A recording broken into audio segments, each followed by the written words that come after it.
Bienvenidos a Puneños Exitosos. Hoy día vuelve nuestro panelista Alfredo Pacheco Tanaka, esta vez desde Puno. Hoy día tenemos el honor de presentar a una gran pedagoga, pero al mismo tiempo también es multifacética, tiene muchas facetas, pero su fuerte es la promoción del arte, la cultura, fundamentalmente para los niños. Ella con una gran experiencia, no solamente como promotora de cultura, no solamente como profesora, sino también como artista, no solamente a través de sus libros, sino a través de una institución muy influyente en Arequipa, que es la Escuela Regional de Arte Dante Nava. Ha logrado, digamos, la capacitación docente, generar talleres infantiles y una prolija producción de materiales artísticos y literarios. Hoy día la entrevista es fascinante porque vamos a abarcar un tema que es fundamental: la primera infancia, la comprensión lectora, el arte y cómo el arte puede ser un vehículo para mejorar la comprensión lectora. Miriam Zavala Gómez, ella ha estudiado Relaciones Públicas Industriales en la Universidad Católica Santa María de Arequipa y luego ha estudiado Administración de Personal y Relaciones Industriales en la Universidad Central de Caracas. Ella ha hecho su segunda especialización en Educación Artística en Música y Danza en la Universidad José Carlos Mariátegui de Moquegua. Ella tiene una gran cantidad de publicaciones, de antología de cuentos, de poesía, de teatro, etcétera, etcétera. Yo creo que los detalles los vamos a ir desarrollando. Es realmente impresionante su producción artística y fundamentalmente, digamos, sus libros.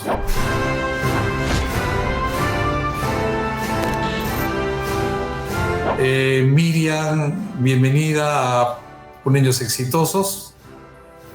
Le damos la palabra. Buenos días. Muchísimas gracias por la presentación. Es un honor conocerlos a ustedes, bastante destacados y sobre todo muy comprometidos con la cultura, el arte, la tecnología. Y bueno, he tenido la oportunidad de revisar varios de los videos de ustedes y me he quedado impresionada.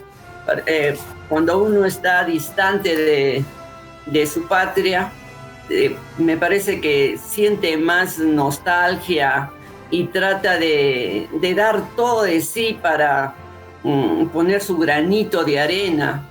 Y eso hacen ustedes, ¿no? Usted en Finlandia, señor Antonio, que es médico, y el señor David Pacheco Tanaka, que es científico. Anoche justo estaba observando su video y me impresionó. Eso tenemos que hacer todos. Muchas gracias, Miriam. Alfredo, tienes la palabra. Sí, bueno, y para nosotros también es un honor entrevistarla, ¿no? Especialmente esta faceta que es importante, porque estábamos comentando más en otros programas de que ahora con tanta tecnología de las computadoras informáticas, lo que va a ser menos importante en el futuro es enseñar seres humanos, ¿no? Entonces, desde niños. Entonces, eso me parece que va a ser una producción muy importante en el futuro, ¿no? Ya la información, la ciencia, ya más fácil de conseguir, pero enseñar a ser humanos, eso va a ser importante, ¿no? O sea, me parece que esa entrevista va a estar bastante del futuro, ¿no? Es bastante relacionado. Estoy plenamente de acuerdo con los dos, ¿no? Yo cuando preparaba la entrevista decía, qué dichos somos nosotros que a través de las personas que entrevistamos descubrimos tanto talento, ¿no? Y al mismo tiempo tanto heroísmo, tanta innovación, ¿no? Que de otra manera no lo conoceríamos, ¿no? Hay tanta gente que tiene un perfil bajo o que su labor no está del todo reconocida. Claro que tu labor, mira, yo sé que tú has llegado a la media en Arequipa, etcétera, etcétera, pero aún así yo pienso que mereces quizás mayor cobertura, ¿no? Pero ese es el objetivo del programa. El objetivo del programa es, digamos, es no solamente mostrar los paradigmas que son importantes, ¿no? para ir adelante, ¿no? Sino también es comprometernos en proyectos regionales, en este caso, de educación, de arte, de cultura para los niños, ¿no? Entonces, pero vamos a empezar, digamos, desde el inicio, ¿no? Tú naces en Puno, Miriam. Cuéntanos primero sobre tu familia. Cuéntanos, no conocemos nada de tu familia. Cuéntanos, Miriam, sobre tu familia. Bueno, de repente ustedes recuerden, en Puno había una tienda que era especialista en chocolates y por eso que tenía un letrero grande sí. que decía el tigre. Qué excelente, yo sí me acuerdo, sí, claro, sí. ¿Dónde quedaba, perdón? En la calle Oquendo, frente al mercado. Claro, sí, por Claro. supuesto, sí, qué interesante. Ahora sí se me vienen tantas lindas imágenes, sí, yo me acuerdo, sí, Sí. por tu apellido lo puedo deducir, claro. Bueno, cuéntanos, papá, mamá, cuéntanos tu familia, ¿cómo era tu familia nuclear?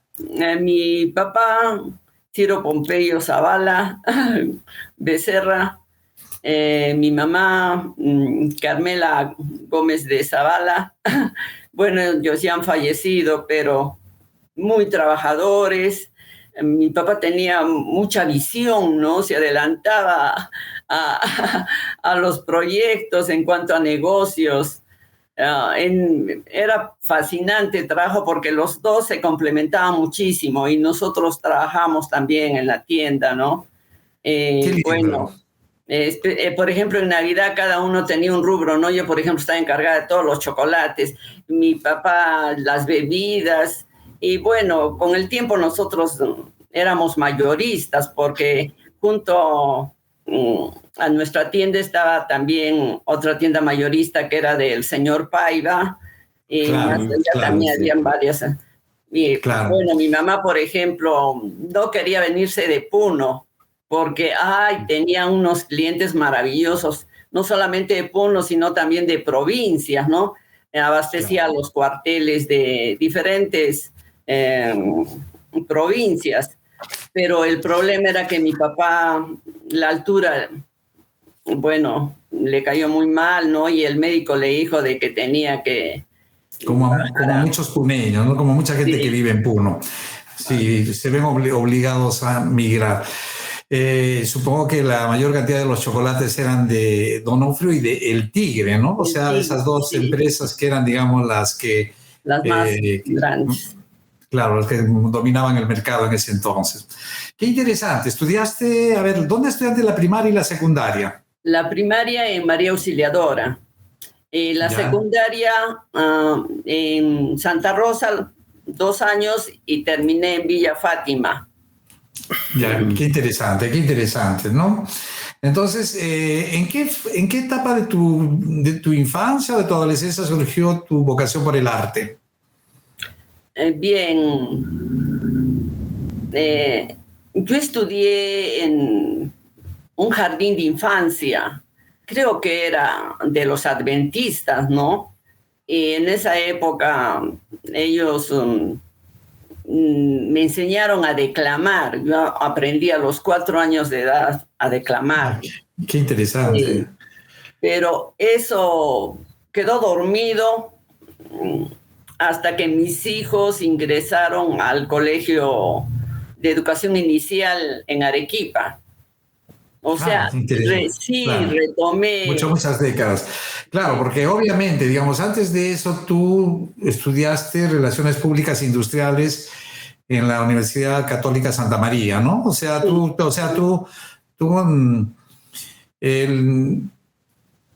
y luego fuiste hasta Venezuela. ¿Viviste en Venezuela? ¿Cuántos años viviste en Venezuela? En Venezuela estuve más o menos como 1 año. Mi mamá tenía un hermano que era médico ortodoncista, casado con venezolana. Entonces, terminando la universidad, viajé a Venezuela y aproveché para hacer voluntariado, para poder conocer la zona periférica y también estudiar el curso de extensión profesional en la Universidad Central de Venezuela.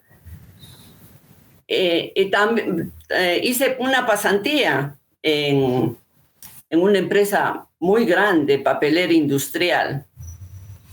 Bueno, aprendí colaboraba con todo el mundo, porque decía, no, tengo que hacer quedar bien la imagen de mi país. Qué bien. O sea, ¿cómo era esa Venezuela que tú viviste? O sea, ¿cómo era? ¿Tú viviste en Caracas? ¿En qué ciudad de Venezuela? En Caracas, sí. Entonces, en ese entonces Venezuela todavía era un país, digamos, económicamente sólido, consolidado, que nos llevaba mucha ventaja en desarrollo social y económico, ¿no? Porque era un país petrolero, etcétera, etcétera. Entonces ahí la institucionalidad que tú, digamos, has debido visitar debió ser mucho mejor a la del Perú. ¿Era así o no? En ese entonces. Sí, sí.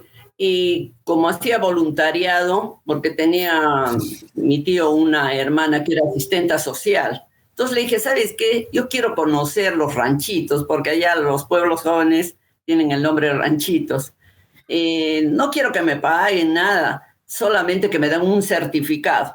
Muy bien, no hay ningún problema, me dijo. Así que iba a la campaña contra la rabia, de la polio, y podía ingresar con un sacerdote a las casas. En esa época encontraba bastantes migrantes de diferentes países. Claro. Pero no había peruanos. Claro, o sea, es interesante, la migración venezolana es fundamentalmente portuguesa, italiana, masivamente, ¿no? Incluso árabe y china, ¿no? O sea, y obviamente todo Sudamérica, ¿no? Sí. Era un imán, digamos, desde décadas, ¿no? Por el boom petrolero, etcétera, etcétera. Bueno, ¿en qué momento tú regresas al Perú y has trabajado en todo lo que son relaciones públicas industriales? ¿En qué momento empiezas tú me dices que cuando a través de tus hijos empiezas tú a descubrir el arte como tu vocación nuclear en tu vida, ¿no? ¿Es así? Sí, sí. Regresé de Venezuela en 1974. Claro. Y de frente fui a trabajar a un tecnológico, al primer tecnológico particular que se fundó en Arequipa, el Instituto Tecnológico Arequipa, que quedaba en Santa Marta, y tenían las especialidades de agronomía, de veterinaria, turismo, y bueno, yo empecé con turismo. El director le encantó mi trabajo, porque también seguía haciendo actividades de proyección social. Los sábados hacíamos talleres gratuitos y eso le gustó bastante. El doctor Jara Negrón, que trabajó también en la Universidad del Altiplano, fundó en esa época se llamaban CENECAPES, Centro de Educación Técnica, ¿no? Claro. Sí, los CENECAPES, y me dijo que yo sea la directora. Así es que fui la primera directora de esta institución. O sea, he trabajado bastante con los de la técnica. Luego también trabajé en el instituto, en el ISPA, siempre enseñando relaciones públicas, pero como los jóvenes se olvidan fácilmente los cursos teóricos, para que sepan lo que eran las relaciones públicas, ¿no? De proyectarse hacia la comunidad, teníamos que hacer actividades prácticas, ¿no? Entonces organizaba concursos, festivales, y los alumnos felices. Claro. O sea, de que me puedo imaginar, o sea, eso fue lo que te dio a ti, digamos, un valor agregado en tu siguiente, digamos, profesión, porque tú eres una gran promotora, ¿no? Supongo que todo lo que aprendiste en relaciones públicas, industriales, te ayudó, digamos, a diseñar toda una institucionalidad en torno, digamos, al arte y sobre todo la promoción de la poesía infantil, ¿no? Bueno, pero ¿cómo empieza digamos, tu incursión en la parte artística? En la parte artística, bueno,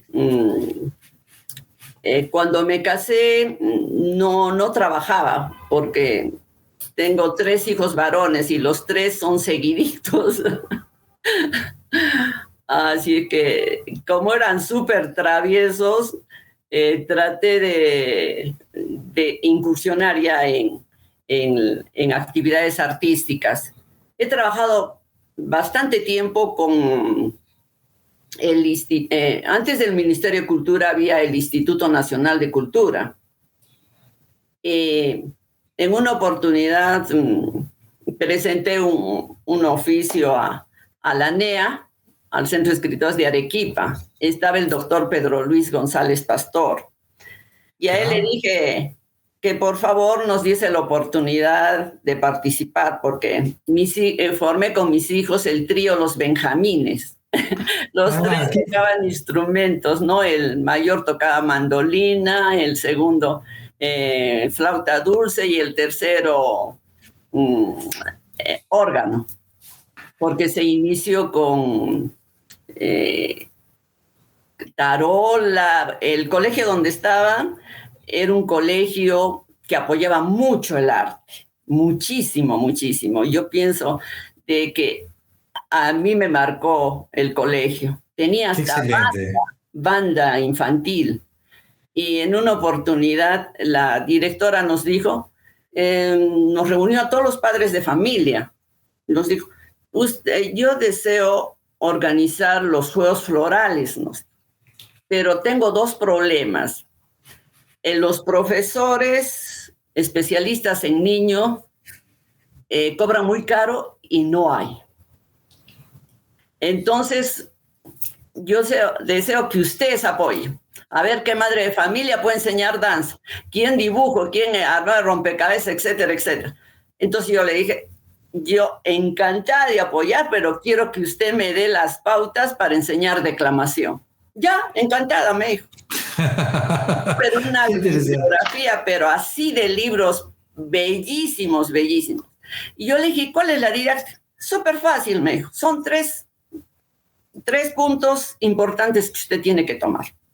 Cuando esté con los niños, me dijo, la primera, si digamos usted les va a declamar una poesía del gato, tiene que tratar de que los niños se identifiquen con el gato, que come, su cuerpo tiene pelos, plumas, etcétera. Tiene que ser bien cortito. Y alguna anécdota seguro que le va a salir. Y era así, ¿verdad? La segunda, en forma de cuento. Y la tercera, la más importante, declamar la poesía.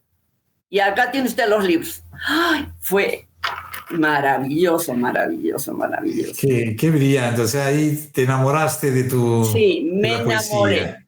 Me enamoré de la poesía porque tenía que entrar durante una semana, ¿no? Lunes y miércoles. Y bueno, me aprendí las poesías más bellas que había en ese libro. Muchas eran españolas, de autor anónimo. Les declamé a los niños y se quedaron embelesados. ¡Qué bien! Me quedé pero impresionada. Y hubo un niño que solamente de haberme escuchado una poesía larga se la aprendió completamente. Fue algo fantástico.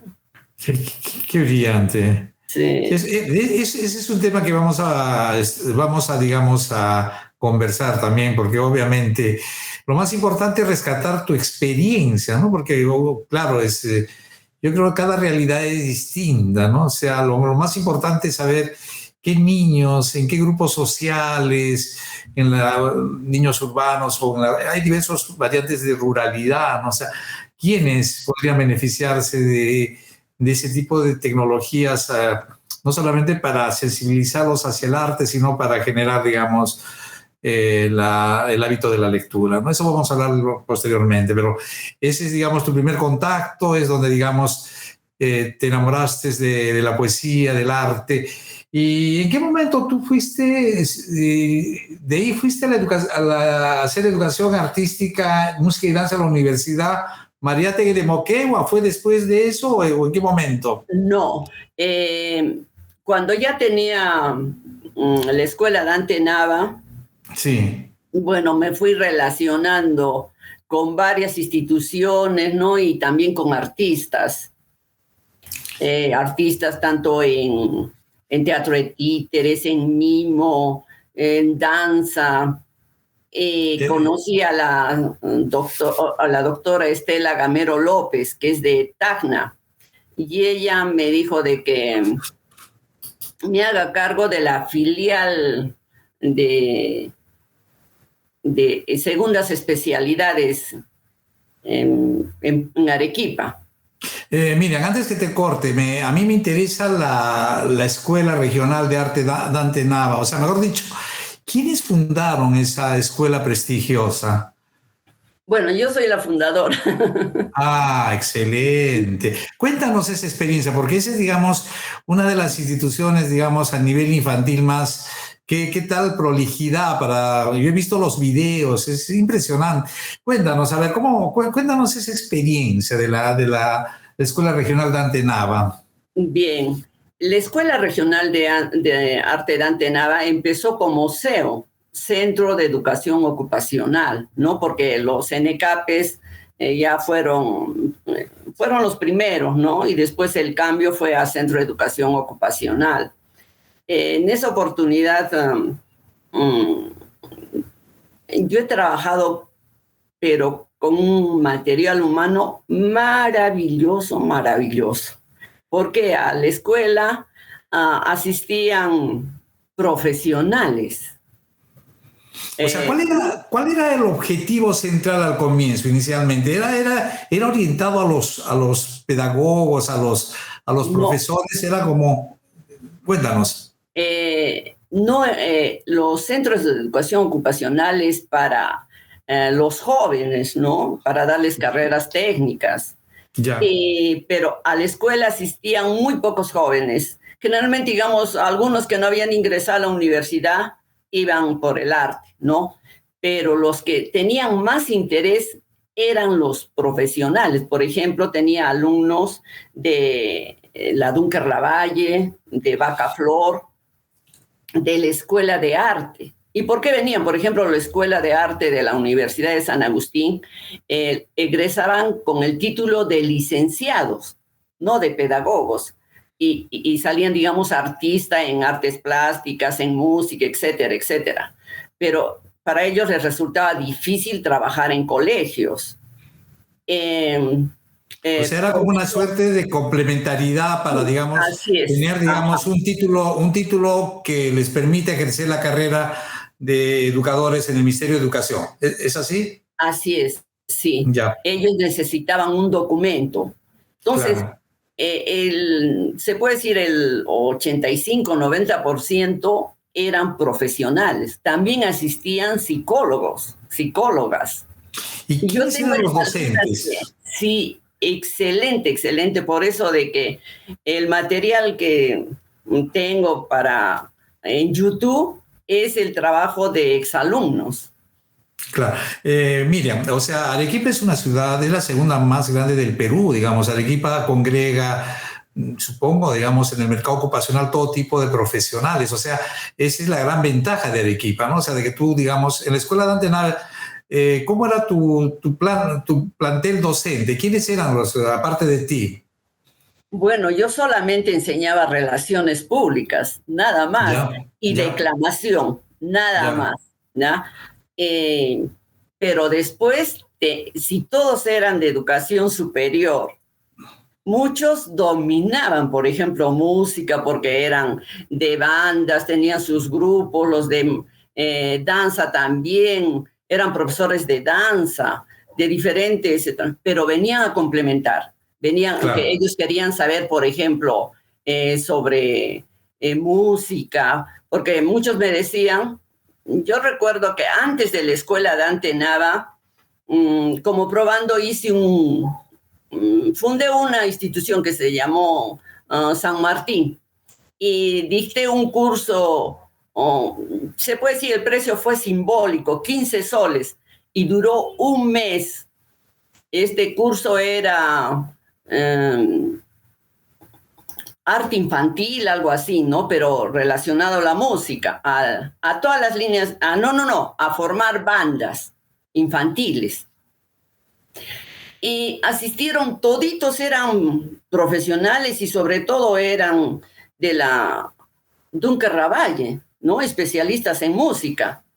Y yo les decía, pero ustedes han estudiado 5 años y ¿por qué han venido a este curso? Porque siempre me gustaba entrevistarlos. Y me decían, por ejemplo, yo soy especialista en acordeón. Solo puedo enseñar acordeón porque mi título es para acordeón. Y cuando voy a un colegio me dicen, Y yo quiero un profesor que sepa danza, música, teatro, o sea, completo. Y bueno, el colegio ni siquiera a veces tiene el acordeón. Es más, yo cuando estudiaba tenía que prestarme el instrumento, me dice. Y así había diferentes casos, ¿no? De que querían saber el trabajo con niños. ¿Por qué? Ahí es donde me enteré de que también las instituciones en esa época, ¿no? Ahora me imagino que habrán cambiado la programación, todo ello, ¿no? Porque eran profesionales que tomaban en cuenta la parte pedagógica, ¿no? Solamente para enseñar en secundaria, no en niños. Y yo decía, pero ¿cómo si la base son los niños? Y ellos no sabían nada de niños. Claro. Miriam, ¿cómo fue diversificando el instituto? ¿Cómo de a poco te fuiste orientando a la infancia? Bien. Bueno, nosotros trabajamos durante el año con adultos, ¿no? Pero en vacaciones útiles trabajamos con niños, ¿no? Entonces, qué interesante. Sí, y los niños, pues, teníamos profesores especialistas en niños. Es más, los profesores que enseñaban en la escuela, primero eran alumnos. Me fijaba cuáles eran los que tenían talento. Al siguiente año eran ya profesores. Y el profesor que llegaba tarde ya estaba eliminado para el siguiente año. Me gustaba mucho la puntualidad y sobre todo de aprovechar al máximo el tiempo. Claro. Qué interesante, qué interesante. Pero bueno, vamos a ver, ¿cuáles eran, ya con el tiempo, cuáles son las actividades que se han consolidado en la Escuela de Arte Dante Nave? O sea, ustedes hacen poesía infantil, fundamentalmente declamación, cuento, danza, tiene una unión entre música y poesía, ¿no? Han logrado, digamos, consolidar muchos videos muy bonitos donde hay poesía y música. Sí. A nosotros nos ayudó muchísimo el sistema de Centro de Educación Ocupacional, ¿no? Trabajamos porque la consideraban una familia dentro de la técnica, pero cuando hubo el cambio de ACEPRO, ya fue más difícil. Es más, viajamos a Lima, ¿no? Para que tomen en cuenta los certificados que nosotros les damos a nuestros egresados. Les damos tutor de danza y teatro, tutor de música y teatro, tutor de artes plásticas y teatro, ¿qué se llama?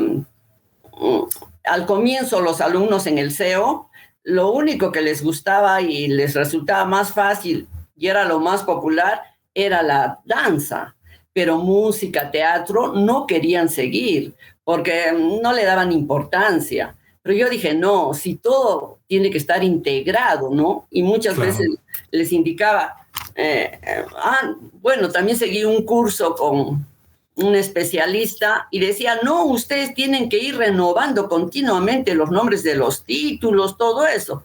Ay, dije, ya, casi que los agarro a los alumnos. Agarré, todo el mundo tenía que hacer las primeras horas teatro y las últimas ya la especialidad que habían elegido. Entonces, comencé sí, a exigirles de que tenían que hacer mimo, declamación, teatro de títeres, teatro de máscaras, porque es bien amplio todo lo de teatro. Claro, Miriam, hay una serie de sobredimensionamiento de la danza en el sur peruano, ¿no? O sea, yo veo en Puno también, digamos, hay una excesiva, digamos, o sea, yo pienso que alguna vez hemos hablado con algunos entrevistados anteriormente sobre eso, ¿no? Pero, por ejemplo, en la Universidad del Altiplano se dedican 2 meses a ensayar la entrada universitaria, ¿no? O sea, la danza tiene, digamos, una sobredimensión en perjuicio de otro tipo de actividades, ¿no? O sea, y ese es, digamos, algo que nosotros como cultura, como sociedad, no nos hemos dado cuenta, ¿no? Los jóvenes... generalmente el hobby más importante de los jóvenes en Puno y no sé si en Arequipa es la danza, ¿no? Sí. Porque la danza, digamos, no solamente es buena en el aspecto, digamos, supongo, del ejercicio físico, etcétera, pero también la socialización y también, digamos, el enamoramiento, supongo, ¿no? Ajá, sí, así pero, como te decía, hay muchas actividades artísticas que merecen ser, digamos, consideradas, ¿no? ¿Tú qué opinas sobre eso? Por supuesto. ¿Y sabe qué hacía yo? Trabajamos bajo el sistema modular. Cada 3 meses teníamos que cambiar de módulos y cada módulo terminaba con un festival. El primer festival era de mimo, hice 12 festivales de mimo, después de teatro de títeres, de danza creativa, y concursos, o sea, los tenía ocupados todo el tiempo. Y muchos me decían, ay señora, a mí no me gusta el mimo. Ah, sí, bueno, entonces te quedas sin nota, pues. Ay, entonces tenían que a regañadientes participar en el festival porque invitaba al público. Los festivales eran gratuitos, ¿no? Entonces, muchas veces asistían personas extrañas y yo les decía, tienen que quedar bien, porque van a venir tal persona, van a venir sus familiares y ¿qué van a decir? Van a dar vergüenza. Entonces se preocupaban, ¿no? Y ¿sabe qué? Era algo interesante. A mí me gustó trabajar en base a festivales, concursos, porque yo después me quedaba mirándolos y actuaban pero maravillosamente bien. Y les decía, pero si tú no querías ni siquiera hacer el curso de mimo, estabas ahí todo molesto. Señora Miriam, ni yo misma sabía que tenía ese talento. Ay, qué bien, les decía, ¿ves? O sea, ve, y ahí me di cuenta que los alumnos que eran artistas, ¿no? Estudiaron la especialidad de arte, eran completos. O sea, ha sido para mí, yo siempre me he sentido agradecida a Dios porque, bueno, yo estaba en la especialidad de educación, ¿no? En la Universidad Católica y luego me pasé a relaciones públicas, pero Dios me ha bendecido tanto porque los alumnos que he tenido, yo siempre les decía, ustedes son espíritus elevados. ¡Ay! Maravillosos, maravillosos, maravillosos. Bien solidarios, muy buenos. Una vez me entrevistaron y me decían, ¿y tú tienes problema del bullying? No, le decía, nunca he tenido problema de bullying, más bien entre ellos se ayudaban. Le dije, no, muy buenos, muy buenos. Qué interesante. Yo estudié en la ESER, la Escuela Superior de Educación Profesional, ¿no? O sea que fue un plan piloto de la época de Velasco. Y nosotros teníamos un profesor de música, otro de artes plásticas y otro de teatro, ¿no? Y cada alumno escogía cualquiera de las tres, ¿no? Yo fui a teatro y en teatro nosotros teníamos que crear una obra de cero, ¿no? O sea, teníamos que, digamos, ser, digamos, generar una historia, generar, digamos, todo el diseño, el vestuario y luego llevarlo a ejecutarlo, ¿no? Fue una experiencia fabulosa, ¿no? Fabulosa en todo el sentido real, ¿no? Y las obras de teatro nos llevaban, digamos, el elenco de teatro viajamos a Julia, Ilave, etcétera, etcétera, ¿no? Fue una experiencia enriquecedora, ¿no? O sea, sí. Yo creo que el arte, la creatividad es inherente al arte. O sea, sí. Tiene que haber creatividad, no es que tú copias algo, ¿no? Sino es despertar, digamos, yo pienso que en cada ser humano hay un poeta escondido, una actriz, un artista escondido, un declamador escondido, ¿no? Entonces, sí. el profesor de arte es el que tiene que despertar incentivar a que salga ese yo escondido, ¿no? Claro. Bueno, Alfredo, tienes la palabra. Ahorita le damos a Miriam la respuesta de el comentario que yo he hecho. Sí. Me parece que es importante, pero tiene que pensar desde que son niños, ¿no? Desde que empiecen a aprender a hacer las cosas y que el arte sea como una parte de su vida, como el hablar, claro. Es ser el arte, ¿no? Tiene que pensar de 2, 3 años, ¿no? No esperar que venga la primaria o la secundaria, ¿no? Ya tiene que nacer con eso, ¿no? Entonces, sería bueno que en las iniciales dé un poquito más de incentivo, porque eso, como estamos comentando fuera de grabación, eso los hace crear más humanos, ¿no? Que desde niños se vea más el arte, esas cosas, ¿no? Me parecería que deben incentivar más, desde que empiecen a hablar, también empiecen a, como en Puno, ¿no? Empieza a bailar, ¿no? Pero no solamente bailar, ¿no? Sino también otro tipo de arte. Claro, es tan amplio, ¿no? Sí. He tenido también la alegría de trabajar con Mosho, seguro que lo conocen ustedes a Sí, sí. Mosho. Lo vamos a Aurelio entrevistar. Medina, sí, es maravilloso. Él ha estudiado en la escuela porque me decía, yo quiero el certificado de Dante Nava, yo quiero el certificado. Es que fue profesor y también alumno. La Qué profesora decía, no, si excelente. usted ha sido, es maestro de maestros, decía, no, Claro. le tenía, no sé. Qué brillante. O sea, si ustedes han tenido la capacidad de producir ese tipo, ese nivel de artistas, es realmente impresionante, ¿no? Pero tú has tenido, Miriam, muchas actividades de proyección social, por ejemplo, en la Universidad Mariátegui, también en el Centro de Investigación y Desarrollo de Quechua y Aymara. Cuéntanos más Ah, sobre esa sí. experiencia. Bien, o sea, paralelo he trabajado en la Escuela Dante Nava y también con el convenio de la Universidad José Carlos Mariátegui, SIDA, Centro de Investigación y Desarrollo Andino, Quechua y Aymara, que el proyecto era de la doctora Estela Gamero López, ella radica en Ica, y tenía sucursales en casi todo el sur del Perú, en Puno, en Cusco, Arequipa, después también hasta en Puerto Maldonado.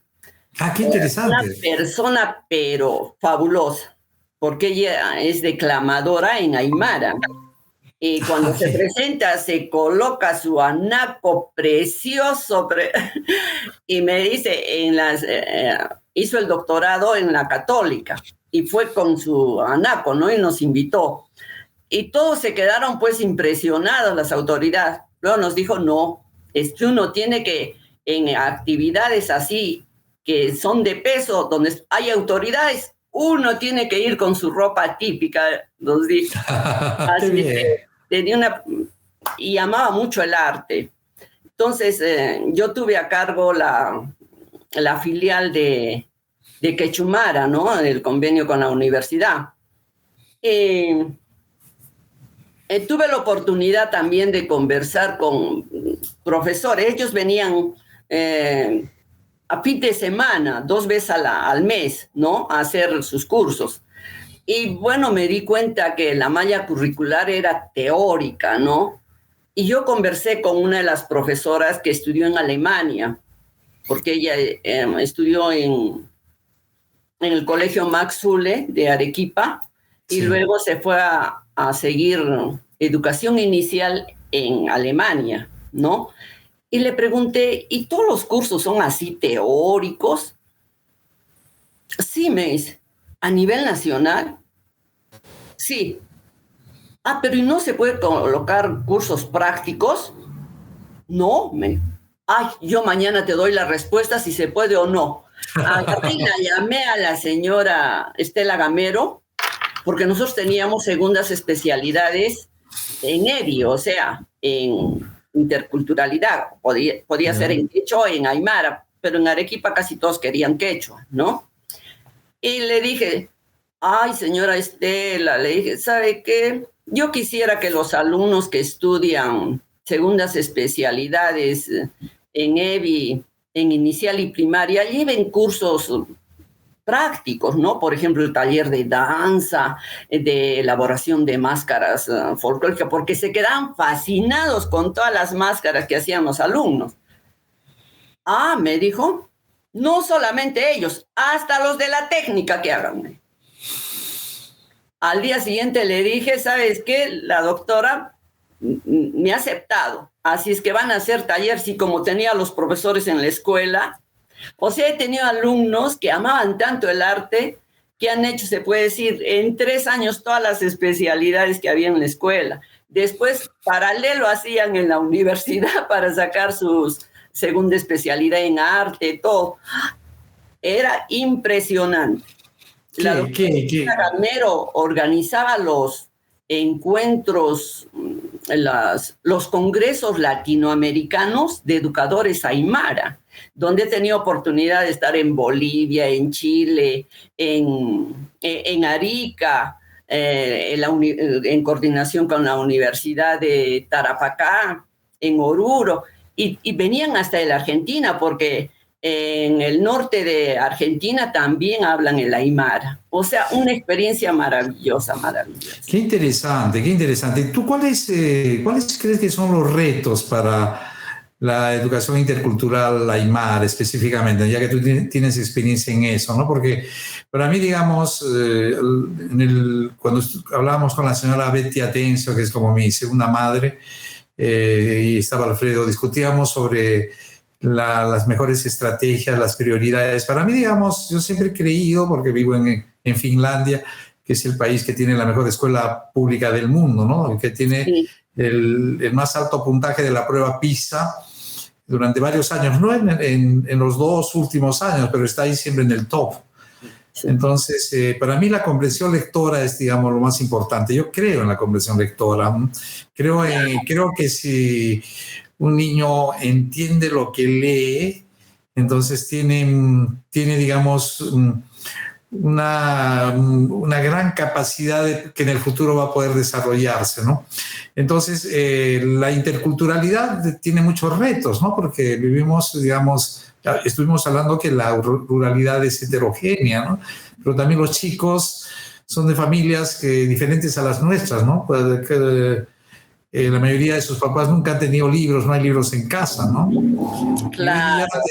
Hoy día estamos tenemos el problema, digamos, como un factor de perturbador o retardador, los celulares, todo lo que son las nuevas tecnologías. Cuéntanos tu experiencia en respecto a la educación intercultural aymara y su relación con el arte y la comprensión lectora. Bien, nosotros la verdad es que estamos descuidando muchísimo, tenemos tantas fortalezas, ¿no? No tenemos que envidiar al método Montessori y Jean Piaget, etcétera, etcétera. Ustedes de repente saben del caso Huarizaca de Bolivia. No. El caso Huarizaca fue en 1931 hasta el 41. Le llamaban la escuela Ayllu, ¿no? Y su fortaleza, y también estaba a cargo de los amautas aymaras, ¿no? Qué interesante. Un profesor del Estado, ¿no? Elizar, no recuerdo su apellido, pero era algo maravilloso. Los pilares eran estudio, trabajo y producción. Ahí estudiaban internos y tenían fábricas de colchones, en agricultura, muchísimas cosas. Abastecían a la población. Primero, José Antonio Encinas estuvo de observador, pero los gobiernos de turno tuvieron miedo porque ellos daban capacitación hasta a profesores. El caso de Huarizata es maravilloso para mí. Qué interesante. Y les enseñaban en castellano y aymara. Claro, claro. Esas son experiencias que tienen que replicarse, ¿no? O sea, así cuando, digamos, algo funciona, digamos, hay que tratar de replicarlo, ¿no? Porque por supuesto, es así, no es fácil que algo funcione, ¿no? Porque hay experiencias en el Perú, digamos, hay de todo tipo, ¿no? Y ahora con la pandemia, supongo que han habido una serie de modelos que, digamos, han fracasado incluso, ¿no? Entonces, yo creo que ese tipo de experiencias tienen que ser replicadas. Bueno, Alfredo, tienes la palabra. Sí, porque cuando en el cerebro, ¿no? Cuando uno nace, sale el cerebro con las neuronas, pero depende qué información le damos, ¿no? Y en el lenguaje, por ejemplo, diferentes lenguajes tienen diferentes formas de organización de las palabras, ¿no? Entonces uno tiene el verbo inicio, otro al final, ¿no? Entonces al niño lo hacen pensar más, porque tiene que ver cuál es el verbo en un idioma, el otro, ¿no? A veces demora más en hablar, pero tienen más, el cerebro está más interconectado para aprender cosas diferentes, ¿no?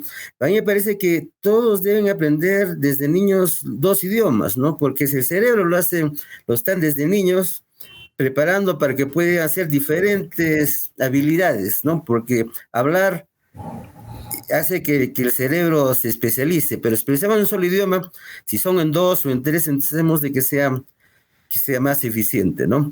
Por eso es cuestión de que los alumnos sean bien comidos, ¿no? Que todos tengan más o menos, que tengan bien, porque si no, tampoco no vale, ¿no?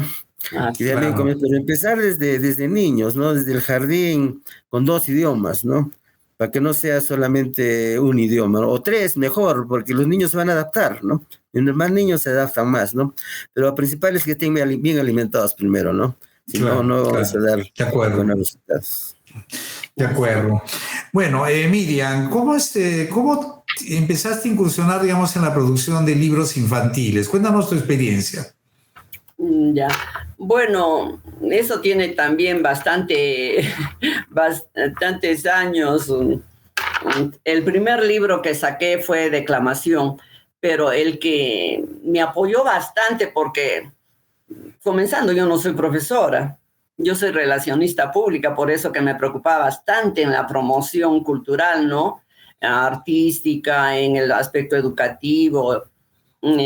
En las relaciones públicas, para mí, que van de la mano con la educación, ¿no? Porque es interesante dar a conocer todas las actividades que uno realiza, ¿no? En la comunidad. Lo que siempre les indico a los exalumnos que son profesores, les digo, todos los colegios son pocos los que dan a conocer sus actividades, todos trabajan como islas, nunca dan a conocer las cosas buenas que hacen. Tengo una de mis exalumnas que hasta notas de prensa hace cuando realiza alguna actividad. Le digo, tú, 20 sobre 20. Aprendiste el curso de Relaciones Públicas, que fue en 4 clases, pero en forma práctica he visto todas las actividades que realizábamos, ¿no? Bien, claro. ¿Por qué me incentivé por los niños y sacar publicaciones? El doctor Pedro Luis González era el padrino de la institución. Y con él, bueno, nos conocíamos antes de fundar la escuela Dante Nava, porque nosotros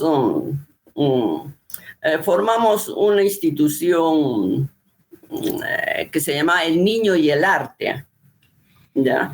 Y éramos 2 personas, la señora, ¿cómo se llama? Acá tengo el primer librito que salió, que es de declamación infantil. Qué interesante. Y la señora Agramonte, que también es puneña, la señora Susana Sea de Agramonte, yo que soy relacionista pública, y nuestro asesor cultural era el doctor Pedro Luis González. Porque él en una oportunidad agarró y me llamó, como una vez me dio la oportunidad de participar en la NEA con mis hijos. Me dijo, Miriam, quiero conversar contigo. Ahora estoy aquí era ya el director de la Dirección Regional de Cultura, porque de Instituto Nacional de Cultura cambió de nombre, ¿no? Y me dice, ¿sabes qué? Todo el mundo se preocupa de las mujeres abandonadas, que todo el mundo, todos tienen sus problemas, pero nadie se preocupa por la cultura de los niños. Claro. Es que, por favor, ¿por qué no apoyas? Ya pues le dije, como yo tenía también bastante interés por todo lo de los niños, por mis hijos, ¿no? Porque como eran 3 y eran tan traviesos, decía, no, los tengo que tener ocupados, así que en vacaciones los puse en diferentes, tanto en deporte como en arte. Por eso que formé el trío Los Benjamines, ¿no? Entonces, ya, doctor, encantado. Así es que durante más o menos 4 años, ¿no? Hicimos varias actividades, formamos hasta el estudiantil infantil. Y muchas de estas actividades tenemos en cassette, claro que tanto sacar copias y como ahora ya ni siquiera tenemos esos equipos, ¿no? Dictamos charlas, teníamos hasta un programa en radio, ¿no? Qué excelente, qué excelente. Y eso es lo que me motivó. Y me dijo, ¿sabes qué? Ahora tienes que sacar un libro. Ay, doctor, le dije, yo no soy profesora. No, me dice, tienes que sacar porque tú estás enseñando ya a profesores. Así es que, 1 hoja o 15 hojas. Ay, le dije, pero, doctor, entonces, por favor, bibliografía. No hay. ¿No hay? No hay, me dijo, en declamación infantil, por eso que tienes que sacar tú todas las experiencias que tienes. Ay, madre, dije, ¿qué hago? ¿Y sabe qué me ayudó? Comenzó a buscar, porque usted sabe de que la declamación es muy antiguo, ¿no? Los griegos cultivaban mucho la declamación, la oratoria, todo eso. Pero dije, para niños, ¿cómo puede ser? Comencé a revisar la didáctica de la música. Ay, dije, es bien parecida. Eso me sirvió muchísimo, muchísimo, tomando en cuenta la didáctica de la música, porque dije, una poesía hay que darle vida, ¿no? Por eso que en declamación una poesía sirve para teatralizar, para bailar, para cantar, para hacer teatro. Uy, es maravilloso. Pero esa combinación interesante, poesía con música, que yo he visto algunos videos tuyos, ¿no? Sí, qué interesante, ¿no? Sí. Y para declamar hay que buscar también poesía que sea adecuada, ¿no? Porque hay muchas poesías, no especialmente de los grandes escritores, que no se prestan para declamar. Tiene que ser un lenguaje sencillo, bastante rima, ritmo y humor. O sea, graciosa, ¿no? Para hacer claro, la expresión corporal, ¿no? Porque es muy importante la entonación, pero hay que vivir la música, la poesía para transmitir emociones, sentimientos en el público. Claro. ¿Cómo ves tú, digamos, las editoriales y los libros peruanos, ¿no? Por ejemplo, ¿cuál es el apoyo que tú has tenido tú como promotora cultural en Arequipa? ¿Cuál es cuánto se te ha apoyado para que tus libros tengan mayor llegada, mayor cobertura a nivel de la infancia? Ese es el gran problema que tenemos nosotros. No tenemos el apoyo del gobierno. Hay ferias, los libros de poesía infantil, bien ocultos, les damos para que lo vendan, no le dan importancia, especialmente si son de escritores independientes, ¿no? Claro. Y eso sucede a nivel nacional, ¿ah? Porque he tenido la oportunidad de viajar a los encuentros nacionales de literatura infantil y juvenil de APLIG, que es a nivel nacional, ¿no? Desde 1997. Porque como eso es lo que me incentivó también a sacar mi primer librito. Todos llevaban su librito. Hay un material en todo el Perú maravilloso, costa, sierra y selva.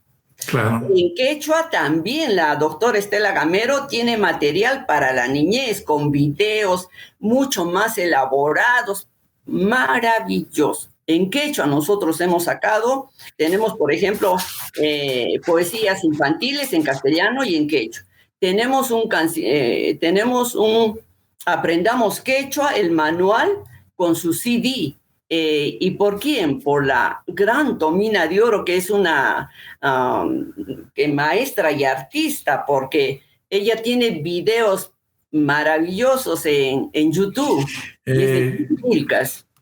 Miriam, ¿has tocado puertas respecto a eso? O sea, ¿tú tocaste puertas para que se te apoyen?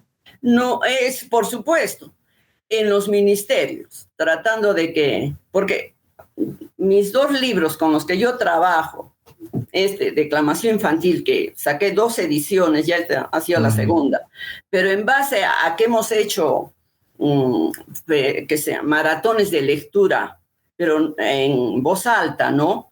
Pero no cualquier lectura, sino tiene que ser expresiva. Ya los últimos libros hemos sacado declamación infantil y lectura expresiva, porque es una estrategia de animación a la lectura. Claro, claro. Yo estuve mirando un video en libros peruanos de Germán Coronado, que es un editor de libros. Él hablaba sobre las editoriales peruanas que invierten como 20 y solamente recuperan como 12, ¿no? Y el resto de los libros se van a los almacenes, ¿no? Y él dice, porque el 70% del presupuesto está a nivel de gobiernos subnacionales, O sea, llámese, digamos, gobiernos regionales, gobiernos municipales, ¿no? Por ejemplo, la Yarabama en Arequipa, que tiene 1.700, tiene un presupuesto de 450 millones por año, cuando San Isidro solamente tiene 70 millones, ¿no? Entonces, hay muchos distritos que tienen dinero del canon, ¿no? Tienen. Entonces, por ejemplo, si es que las editoriales tienen en sus almacenes libros, ¿por qué no podrían comprar para sus niños, ¿no? Así es. ¿Por qué no podrían comprar? ¿Por qué? O sea, mejor dicho, 1.200 distritos en el Perú tienen que comprar libros para la infancia, para la juventud, y al mismo tiempo esos 1.200 tienen que ayudar a que las editoriales peruanas sean competitivas, que recuperen ese dinero, ¿no? Eso sería lo justo, ¿no? Para promover la cultura. Así es. Alfredo, tienes la palabra. Sí, pero también tiene que estar junto con el profesor, ¿no? Porque un libro solo no va a hacer nada. Entonces, el profesor tiene que estar y que es preparado, ¿no? Y que ellos incentiven a esos libros. Es la verdad. Eso es, yo pienso de que ferias hay cantidad, variedad, etcétera, etcétera. Pero la más importante es la promoción del plan lector en los colegios. Yo, por ejemplo, nosotros, por ejemplo, el Ministerio, la Gerencia Regional de Educación nos compró un kit, ¿no? Cuando estuvo el doctor Guido Rospigliosi, que bueno, un año demoró, pero él se quedó fascinado, ¿no? Porque nos compraron poesía, narrativa, cuentos y leyendas, y hasta una obra, una adaptación de El Hijo del Pueblo por la doctora, que es historiadora también, Carmen Cornejo Balbuena, ¿no? Que era de nuestro grupo, porque tenemos un grupo de escritores que siempre estamos detrás de las ferias, conversatorios, todo lo que se esté relacionado, especialmente a los niños, ¿no? Y le dije al doctor, los libros que han comprado ustedes, ¿no? Por ejemplo, a cada una nos compraron 100. Yo quiero ir a los colegios y darles el taller, porque mi libro, si no doy el taller, a veces no lo entienden, ¿no? Les resulta difícil, ¿qué será? Yo siempre vendo mis libros cuando primero doy el taller, y ahí es donde se lo llevan, ¿no? Entonces, me dijo, sí, pero después ya lo cambiaron a Lima. Después estuve preguntando, ¿no? ¿Y los libros a dónde han ido? A provincias. Entonces, yo no sé qué están haciendo con los libros, de repente los tienen guardados, ¿qué será? Pero mi intención siempre ha sido dictarles el taller para que ellos se den cuenta cómo se puede trabajar, ¿no? Qué herramientas, qué estrategias pueden realizar. Claro, es bien complejo, ¿no? No es tan simple, ¿no? Hay muchas brechas, digamos, para que llegue al niño, etcétera, etcétera. Pero bien, Miriam, queremos que nos declames por lo menos un poema. A ver, vamos a ver para que nuestra audiencia vea cómo es la declamación de un poema infantil. Bien, entonces, a ver, ustedes me dirán si se puede aplicar en un salón de clase que tiene 25 niños. Ok, a ver, qué excelente. A ver, empieza. Esta es una poesía, me encanta mucho el trabajo de María Elena Walsh, escritora argentina. Ustedes saben, en el mundo de la fantasía, hasta los ratones van a la escuela, ¿no? Claro. Y es para todo grupo de público, niños, jóvenes y adultos, porque todos tenemos nuestro niño interno. Claro.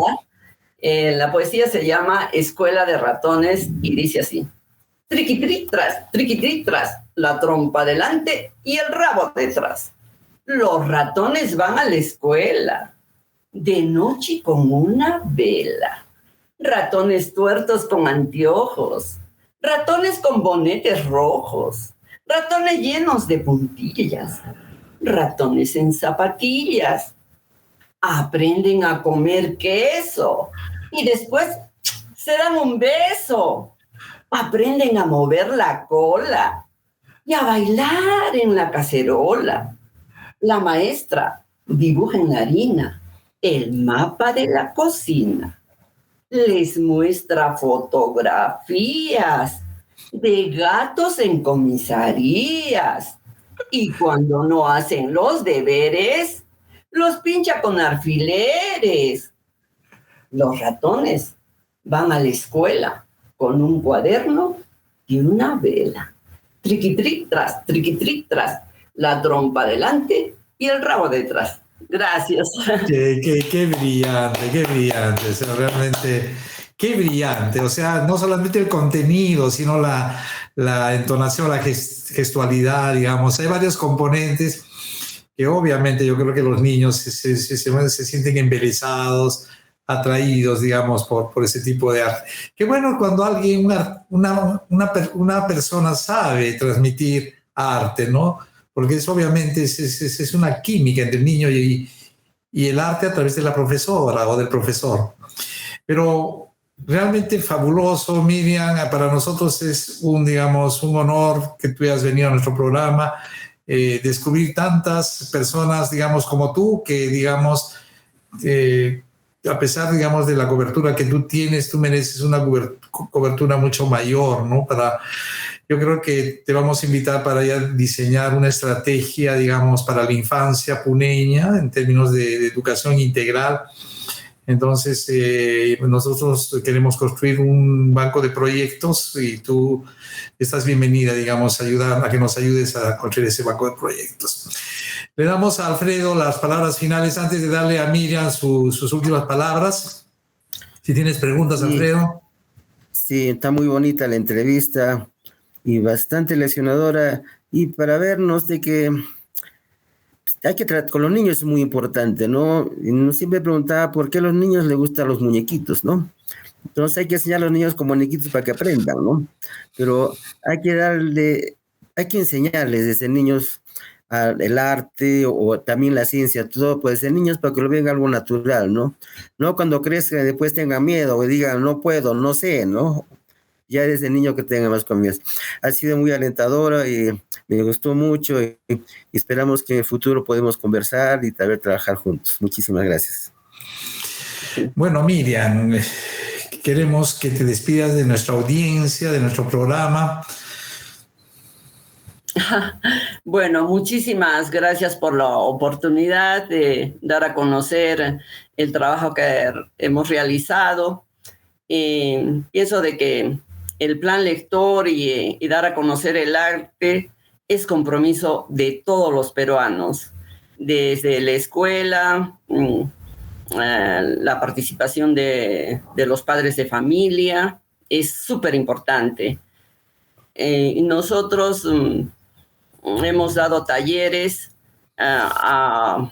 de aprestamiento hasta en centros de salud a madres embarazadas que están gestando y bueno, les ha gustado muchísimo, ¿no? Que les declame una poesía porque muchas de ellas ni sabían.